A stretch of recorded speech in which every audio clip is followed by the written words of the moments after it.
Okay, cleaning agents, stain removal. Now, stains can be in polar or non-polar.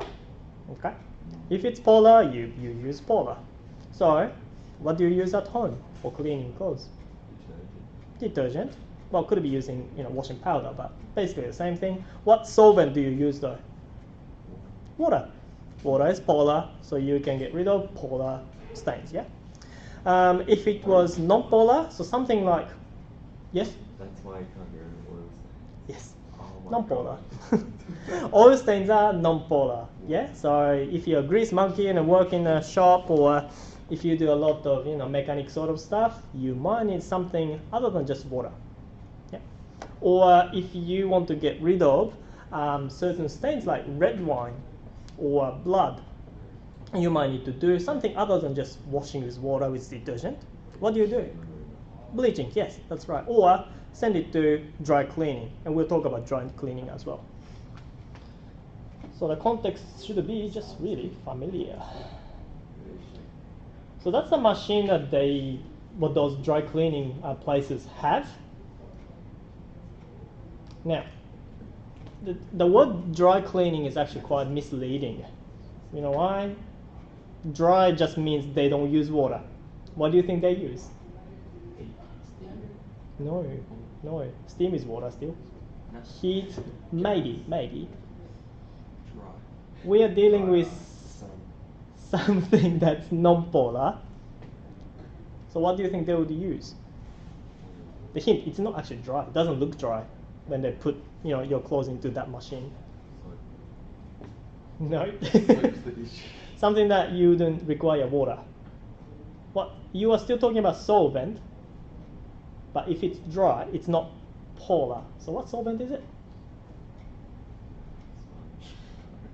Non-polar solvent, really. No. Okay, non-polar solvent. We didn't have a specific name. In olden days, benzene. In olden days, benzene was used, but that's also carcinogen and it's not really good for the environment. So they switched that to something a bit less harmful, but they still have to discard this particular solvent. I don't know what it is actually, but I know that it's non-polar. So just non-polar solvent. Yeah, diethyl ether or something. Yeah. So yeah. If you have ever visited those dry cleaning places, they have big laundry washing machine thing. They don't use water, but they put some solvent in it. So things like wool, that's something that shrink if you wash with water. Okay, they don't shrink.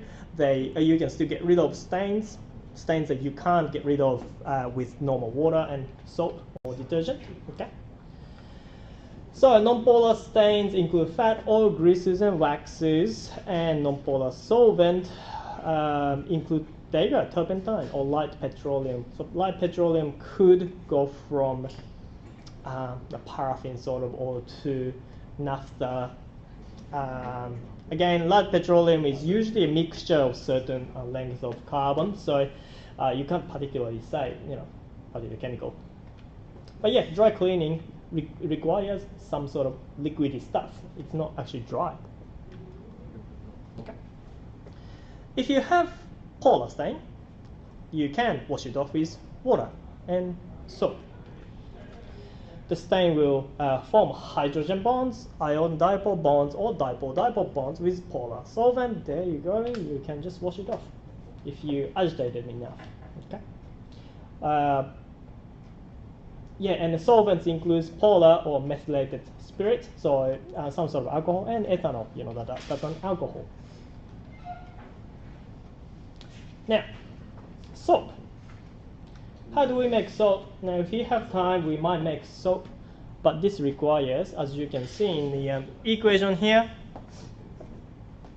triglycerides, so some sort of oil, yeah, and very, very strong sodium hydroxide, very, very concentrated sodium hydroxide. We usually heat up water so that you can even put more sodium hydroxide into it. Sodium hydroxide is very nasty. It reacts with anything internal organ. So once that very strong sodium hydroxide gets into your body, it just reacts, and you can't wash it off. So if it goes into your eye, you just lose your eyesight permanently. So you just have to be really careful of that. Something that I want you to be looking at is also the other reactant, fat or oil. Do you find it weird that you can get soap out of fat or oil? I do. I found it quite intriguing. I don't know who did it first, but we've been doing this for centuries. Soap has been around centuries. Isn't it like lard or something like that? Yeah. So you can get animal fat and then make soap to get rid of other type of fat. Isn't it? It's quite intriguing if you think of that. Now, this reaction is fairly important. So yeah, make sure you circle or highlight this equation around. Triglyceride and sodium hydroxide go in. Glycerol or 1,2,3 propane triol can we get, and also 3 soap molecules. So soap molecules having are alkyl group attached to COO and Na, carboxylic acid with extra ion on it. Yeah. Why don't the soap molecules, like the charges, why don't they balance each other? Why don't the balance the charges? Because it's 1 minus 1 plus. Yes, isn't it balanced? No, I mean. Like, could you not have them on the soap? Because it's COO minus Na plus. So it's just to show that the sodium and this long carbon chain with carboxylate group is attached to each other ionically. Okay. Yeah. You can, yes. If you are just drawing it, you can get rid of this plus minus. Yeah. Yeah, you can.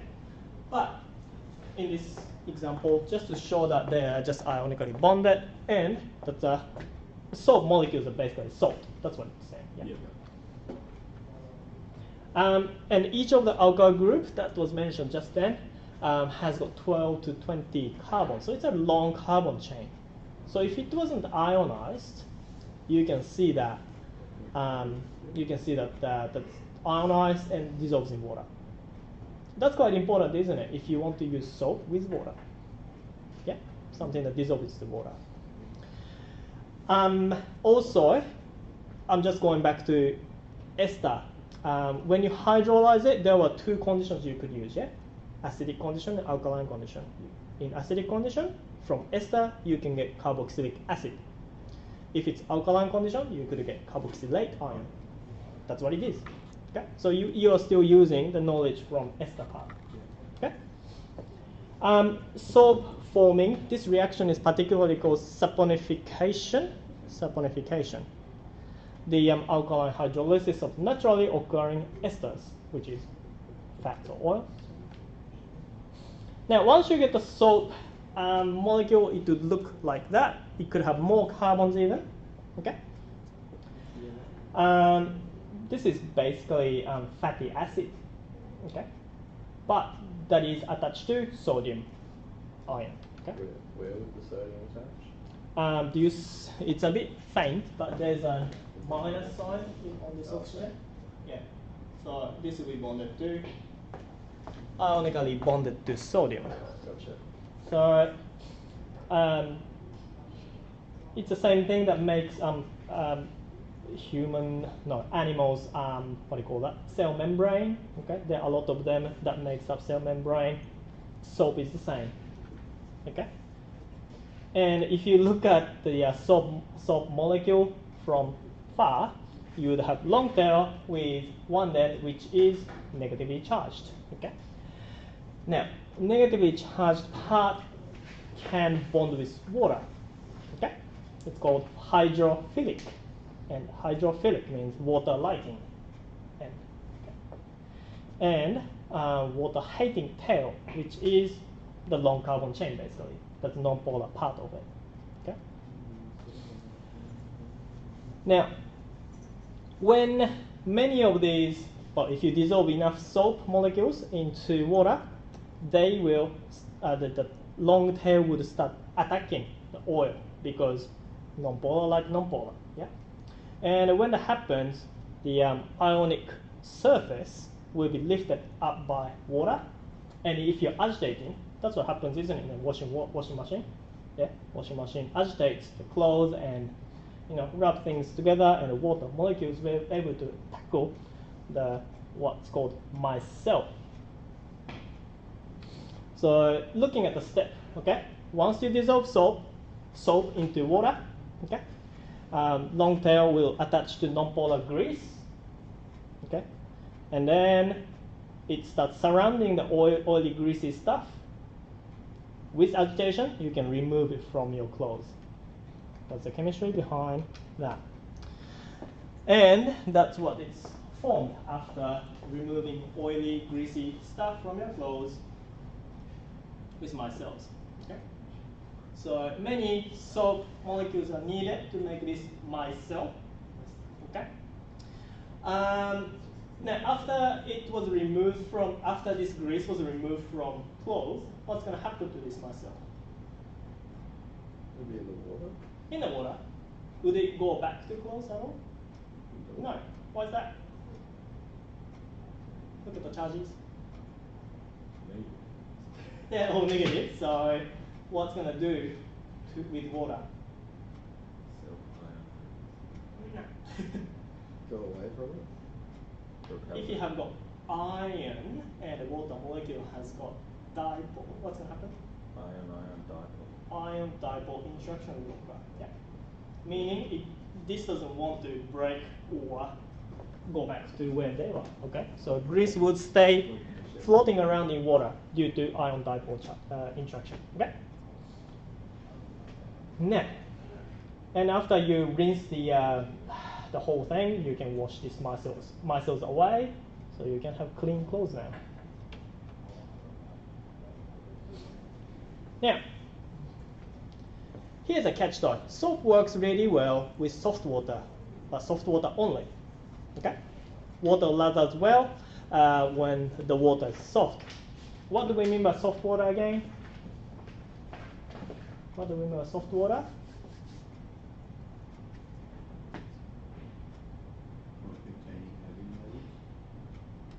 It can have metals, but certain type. If it's hard, you can see that calcium or magnesium would be there. Okay. If it's soft, going back to 5.2, we were looking at zeolite. Zeolite is mineral that can remove calcium and magnesium out of it, and in return, what does it release again? Sodium. Good. Sodium ion. So soft water can have sodium. Okay. Calcium and magnesium wouldn't be there. So soap can work with sodium containing water. Okay. Well, soap itself should have sodium attached to it anyway. Yeah. But calcium and magnesium, if they're present, it doesn't work well. It doesn't lather. It doesn't bubble up really well. Okay. So if you ever go to countryside, outback, take shower, and try washing your body with your soap, or try washing your clothes with soap, you might see less bubbles coming out. Okay. Now, what happens is if you have hard water and if you had long carbon chain, what they do is to make a precipitate. Okay. So calcium and long carbon chain will attach to each other and make scum. Okay. Now this scum is precipitate, so it doesn't dissolve in water. Okay, it stays as solid, which is not good. Because if you wash clothes, and particularly if you're washing, something darker, yeah, those precipitate will appear. So white spots will appear, and that's not going to be a good thing, right? So you need to either use soft water, which would taste nice, and I'm pretty sure you would prefer drinking that instead if you're in outback. So what would you do? Well, you need to come up with something other than soap. Okay. So, well, softening is a process that you could use, but you would probably think of something else other than soap. This is where detergents come in. So science as human endeavor, but soap wasn't working, so let's make something new. Does the same thing, but a bit better with hard water. Synthetic detergent, they function the same way as soap, but because they have long polar hydrocarbon chain, can be branched off as well. So there could be many non-polar components in one molecule, as well as polar surface, polar sulfate or sulfonate group on one end. Sulfate or sulfonate end. That's one of the molecules here. As you can see, the low carbon chain. That's a water hating hydrophobic end. You can also see ionic part here is nitrogen, as well as this thing here, I think this is sulfonate end. Sulfate or sulfonate end. Sorry, this should be sulfate end. So sulfate end would have negatively charged part, just like so.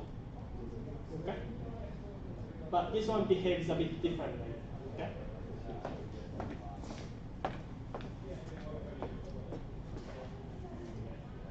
All right. That's another one. You can see a benzene ring.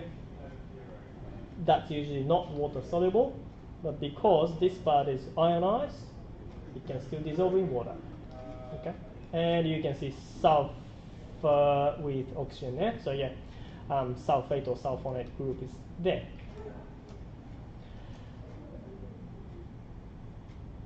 All right. So detergents do not form insoluble salts with ions present in hard water, which is good because it doesn't form scum. Meaning detergents are not equal of soaps in cleaning power, and it must be combined with additives, makes them more effective. That's a downside though. You have to add more chemicals to it. Okay. Some detergents, they're not biodegradable, while all soaps are biodegradable. So a bit of advantages and disadvantages here. So detergents, you can wash clothes with hard water. However, most of them are not biodegradable. Microorganisms convert linear hydrocarbon chains in soaps to carbon dioxide and water. So that's biodegradable, yeah. But detergents, because they have more complex structures, microorganisms cannot do that, or do something else even. So detergents, they have a mixture of compounds. Now surfactants are the active ingredient, okay, active reagent, which is a part of we label the detergent. So long non-polar chain with polar sulfate or sulfonate is there. That's what's called surfactant. All the soap molecules are surfactant, okay? On top of that, now these are not the things that you need to remember, but you need to have builders, think of builders, enzymes usually to deal with biological dirt, and also some bleach may be even part of detergent to oxidize the stain, and oxidation usually deals with color change. Yeah. All right. Okay, so builders is one of the things that has triphosphates. Okay.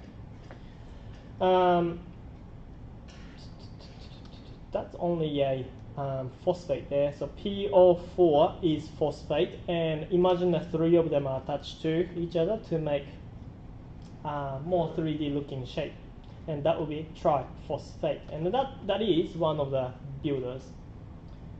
We'll probably come back here and try drawing triphosphates later, or you can copy from essentials. Just write a note there saying that you need to know how to draw structure of triphosphate.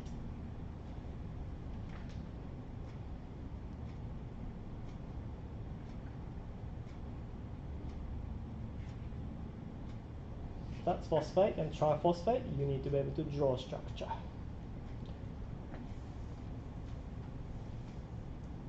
With what you said about the oxidization causing colour change, is that with the bleach, like how it makes everything go white?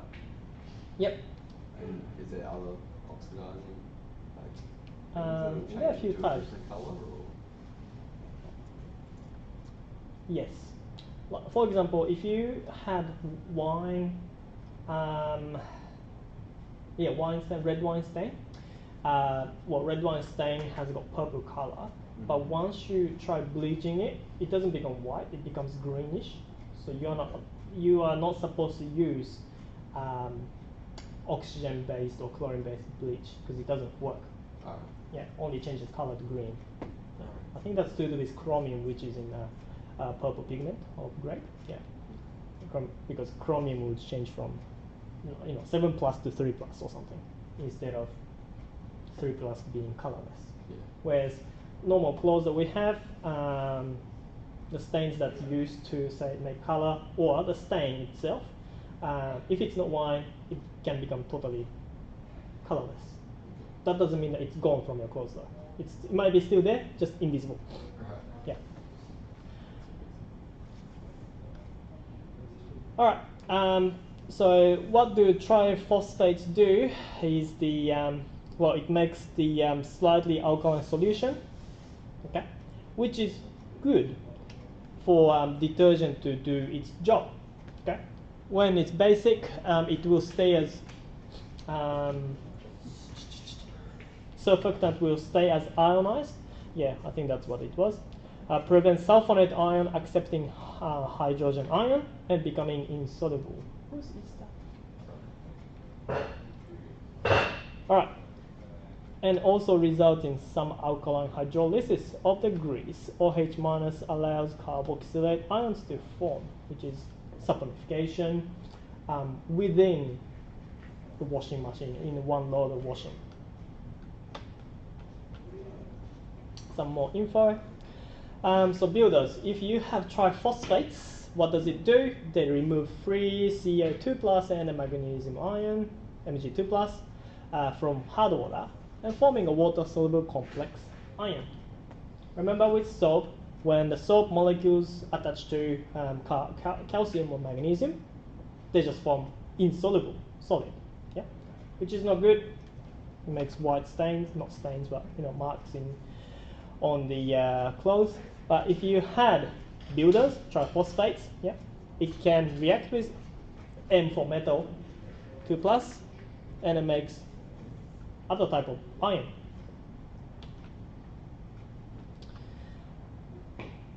So it acts as deflocculants, because flocculation is about forming flocks and depositing something solid.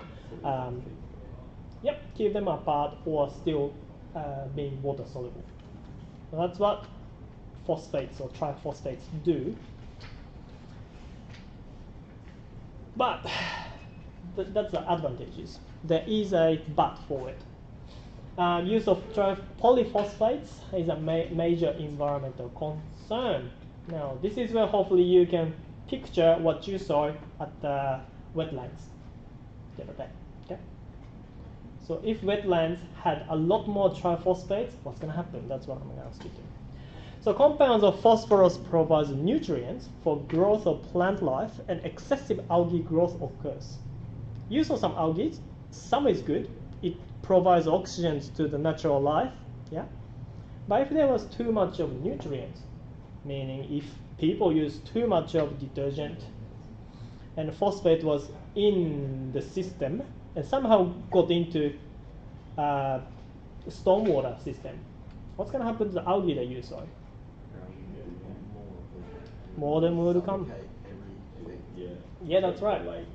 Yep. Blue algae releases toxins into water, and excessive algae growth blocks and light or water plants below the surface. What happens is that this reduces rate of photosynthesis, meaning also uses up oxygen in water, creating anaerobic condition.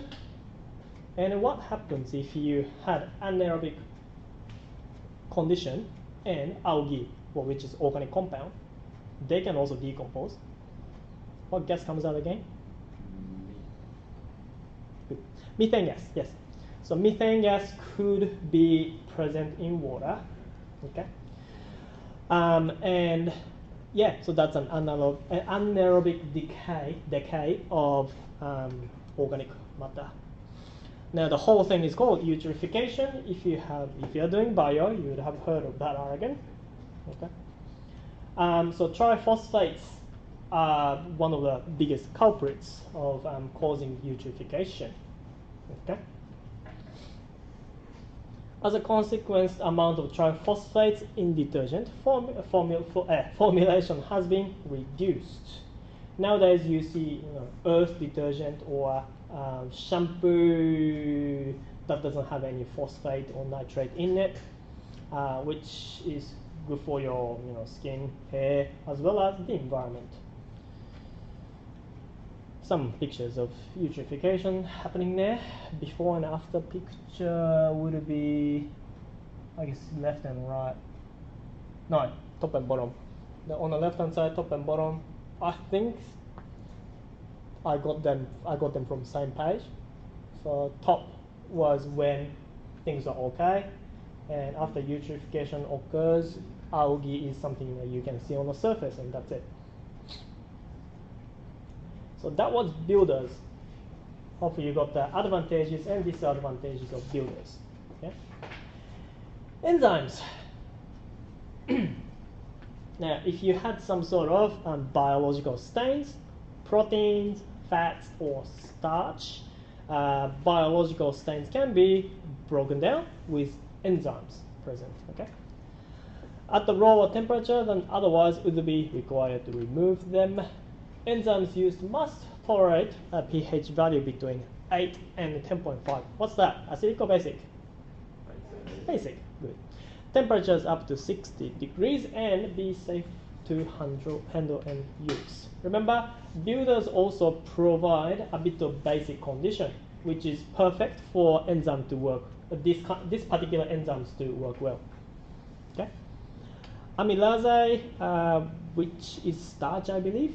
Potatoes and lipases are used in detergents too. Bleach, so the next part of the detergent, used to remove colored stains by oxidizing the colored substances to colorless substances. Two main categories, chlorine bleaches as well as solid oxygen bleaches. We've got nappy sand, so maybe next term we can try using them and see them in action. So chlorine-based bleach, as the name suggests, it's got chlorine in it. Main oxidizing agent is hypochlorous acid. Hypochlorous acid. Now there is a formula for it. Do you remember what hypochlorous acid looks like? Hoku, that's it. Hoku. So HOCl is hypochlorous acid. How do you make it? You put chlorine gas into water. That's how, I guess, industrially made. And that's the same reaction that we use to purify water. Okay? By keeping the pH of solution above 7, which is acidic or basic? Basic. Yep. So again, it's a basic condition. The equilibrium is forced to the right, increasing the concentration of hypochlorous acid. So when you get white king type of thing and test for its pH, you would see bleach as basic. Okay. On the other hand, solid oxygen bleaches are added to some detergent formulations and are also available to be added to wash by the consumer. So nappy sand is something that you may have seen. An active ingredient in oxygen bleach is hydrogen peroxide, H2O2. Yeah, so something that you put on your skin to kill the bacteria when you get injury or scar. Same thing can be used to bleach your clothes. There's nappy sand. Hydrogen peroxide, they will also decompose to form oxygen, which can act as oxidizing agent itself. So H2O2, when it breaks down, it takes the electrons out of the stain. Okay, so further oxidizes whatever stains there and make it colorless. And oxygen gas itself can do that. And because the oxygen gas is there, you would also see some sort of effervescence. Yeah, that's quite common. in acidic conditions, oxygen would grabs onto H pluses or the acid. Oh, there's minus sign missing there to form water. So it's oxidizing again. And in alkaline condition, oxygen would react with water and gains electrons from elsewhere to make OH minuses there. So that is again creates even more basic condition so that detergent can work. That's the end, isn't it?